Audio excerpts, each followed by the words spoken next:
राधे राधे दोस्तों, जय श्री श्याम। कैसे हैं आप सब? आशा करती हूँ आप सब अच्छे होंगे, स्वस्थ होंगे और मस्त होंगे और अपने अपने जीवन में व्यस्त होंगे। जब आप व्यस्त हैं जभी तो आप स्वस्थ हैं। तो स्वागत करती हूँ अपने एक और नए ब्लॉग में। तो यहाँ पे देखिए, आज मैं अपनी कर रही हूँ किचन साफ़। मैंने अपनी किचन को बिल्कुल रगड़ रगड़ के चमका दिया। और जब मैं किचन साफ़ करने लगी थी तब बज रहे थे 11 के आसपास बज रहे थे।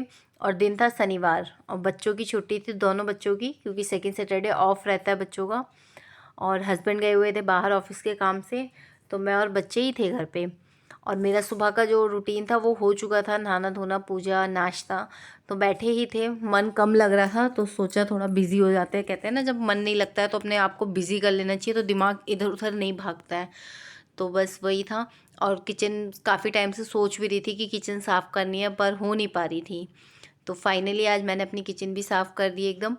तो यहाँ पर आज बच्चों की छुट्टी थी, बच्चे भी लगे हुए थे साथ में, लाओ हम करवा देते हैं। तो ये सब डिब्बे उठा उठा के मैं धो के रख दे रही थी और ये बाहर रख दे। और मेरी किचन छोटी है तो मैं यहीं धो रही हूँ। मैंने कहीं पहले तो सोचा था कि बाहर आंगन में बैठ के धो लेती हूँ, बट मेरा झाड़ू पोछा सब हो गया था मॉर्निंग का काम। तो फिर इसलिए मैंने ज़्यादा वैसे नहीं किया, मैंने यहीं किचन में ही। और जो मेरे डिब्बे खाली थे वो मैं अंदर से धो लूँगी, और जो साफ़ थे मैंने उन्हें ऊपर से ही बस धो दिया था, ऊपर से।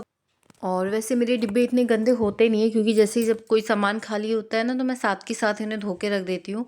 तो इतनी ज़्यादा मतलब किचन मेरी इतनी गंदी नहीं लगती है। तो यहाँ पे फिर मैंने धीरे धीरे डिब्बों को धोना शुरू कर दिया था। और यहाँ से बच्चे, उधर बाहर मैंने एक कपड़ा बिछा दिया था, चादर। तो सभी बच्चे यहाँ से ले जाके किचन से बाहर रख दे रहे थे कि तब तक ये सूख जाएंगे। और फिर इन्हें साफ़ कपड़े से बच्चों ने ही पोंछा था डिब्बों को, मैंने नहीं पोंछा था। श्रेया बड़ी वाली बेटी ने ही सब कर दिया था। काफ़ी हेल्प हो गई थी, पर इनके मज़े भी बहुत आ गए थे, क्योंकि पूरी रसोई का सामान बाहर था आंगन में और इनको खेलने में मज़ा आ रहा था तीनों को।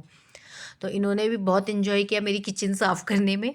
और यहाँ देखिए, फिर जब मैंने धीरे धीरे सब एक एक स्लिप के पहले साफ़ किए हैं डिब्बे, क्योंकि किचन छोटी है ना, फिर एकदम वो हो जाता है मैसी सा कि कहाँ से शुरू करें, कैसे करें। तो पहले मैंने इस बार एक एक स्लैब साफ़ करी थी। पहले एक स्लैब्स के वो सारे डिब्बे साफ़ किए, फिर दूसरी स्लैब्स के।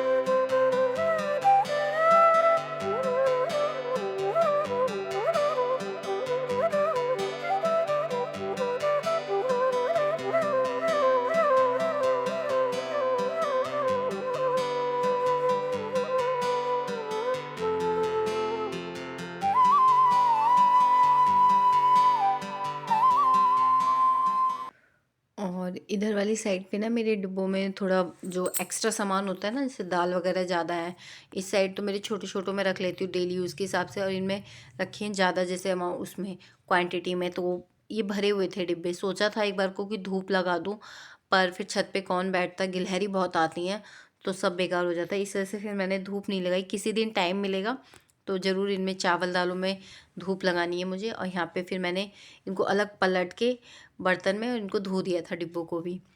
और इन सबको धोने के बाद, और उसके बाद फिर मैंने अपनी स्लेब साफ़ करी। ये मैंने सरफ़ में गर्म पानी में सरफ़ मिलाकर और उसे जूने से रगड़ दिया था, और फिर कपड़े से पोंछ दिया, 2-3 बार कपड़ा धो के और अच्छे से साफ़ कर दिया था। मैंने धुली नहीं थी स्लीव्स, क्योंकि बच्चे भी लगे हुए थे मेरे साथ। फिर मैं धुलाई करती ना तो बच्चे ज़्यादा आते पानी में उन्हें, और फिर कितना भी रोको, ये बेटियां तो मान जाती है पर ये आयु नहीं मानता है। तो इस वजह से फिर मैंने पानी का ज़्यादा वैसे काम नहीं किया था।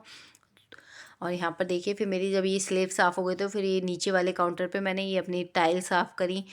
गैस वैस के नीचे सब टाइल एकदम रिगड़ रिगड़ कर चमका दी थी।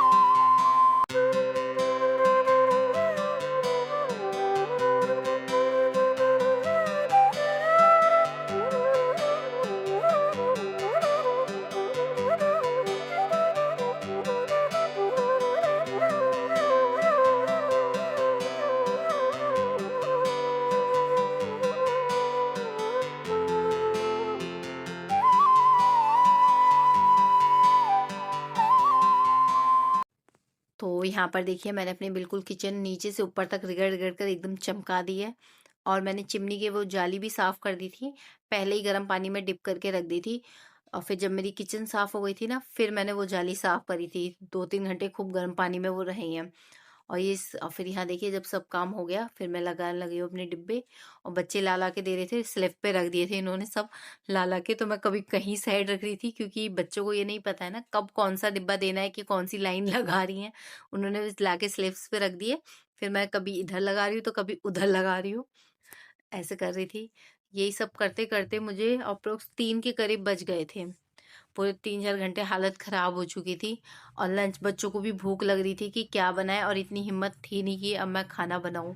तो फिर मैंने सिंपल सी चाय और सैंडविच बना लिए थे और जिसमें कि श्रेया ने भी हेल्प करी थी। उसको शौक लग रहा था कि लाओ मैं भी बनवाती हूँ। पता नहीं होता है ना कभी-कभी बच्चे का मन करता है कि हाँ, जो ये काम है हम भी करें। तो उसका आज मन कर रहा था तो कि चॉपर मैं चलाऊँगी।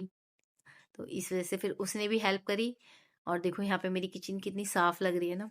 और उसके बाद जब मैंने चाय बनाई ना, शरीर तो थका हुआ था पर एक सुकून सा लगा था क्योंकि हम आधे से ज्यादा टाइम अपनी किचन में ही गुजार दे गए, हम लेडीज, हम औरतें माएँ, कभी बच्चे की डिमांड पूरी कर रहे हैं, कभी हस्बैंड की डिमांड पूरी कर रहे हैं और हम सबका आधे से ज्यादा टाइम अपनी किचन में जाता है। तो एक सुकून सा मतलब मिल रहा था कि हाँ आज मैंने बहुत बड़ा काम कर दिया।